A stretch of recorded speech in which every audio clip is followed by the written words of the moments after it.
నమస్తే, welcome to my channel. నమస్తే అండి.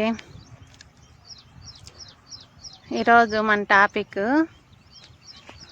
కాడెతో, ఎద్దుల కాడెతో విత్తనం వేయటం అండి.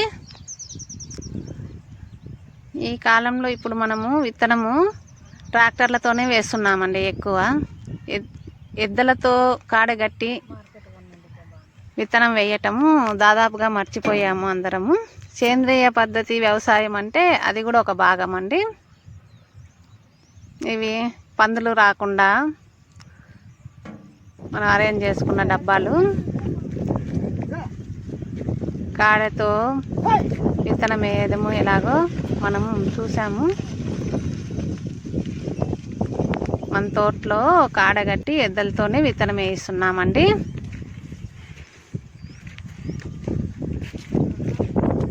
ఈ మధ్యకాలంలో అసలు ఎద్దులు ఉన్నాయా, ఎద్దులతో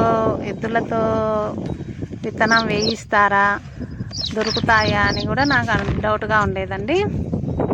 దొరికాయి. మేము వేరుశనగ వేస్తున్నామండి.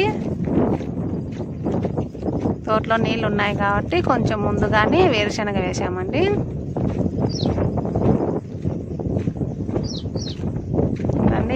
ఎద్దులతో ఎలా దున్నుతారు, విత్తనం వేస్తారని నాకు కూడా తెలియదండి. ఇప్పుడు మొదటిసారి చూస్తున్నాను నేను.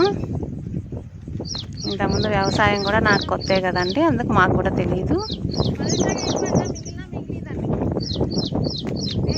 ఎద్దులతో వేయాలని చెప్పి, ట్రాక్టర్లు తగ్గించాలని చెప్పి భూమికి కూడా మంచిదండి. ఎద్దులు నడవటము, వాటి గిటక అంటారు వాటి కాళ్ళని, గిటక అడుగులు భూమికి మంచిదండి. మన ట్రాక్టరు దానిపైన నడిచి భూమి అణిగి బలంగా పడి అడుగులు ట్రాక్టర్ టైర్లందు పడి భూమి దెబ్బతింటుందండి. మన ఎద్దులతో అయితే ఎద్దుల గిటక తగలటం వల్ల భూమికి మంచి అవుతుందండి. అది మంచిదే. వ్యవసాయం ఇలా చేసేటప్పుడు అవి పేడ వేయటము, గంజి వేయటము కూడా అది కూడా ప్లస్సేనండి మన భూమికి.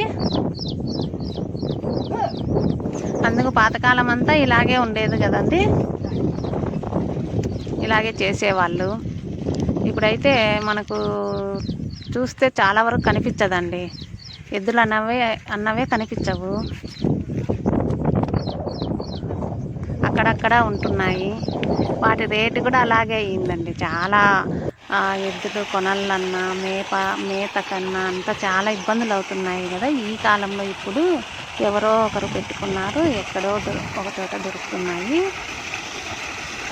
మేము బాగా తెలుసుకొని వెతికి ఎద్దులే కావాలని తెచ్చాము.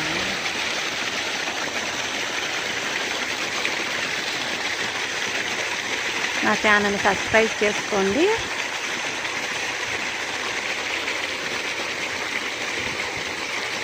నమస్తే.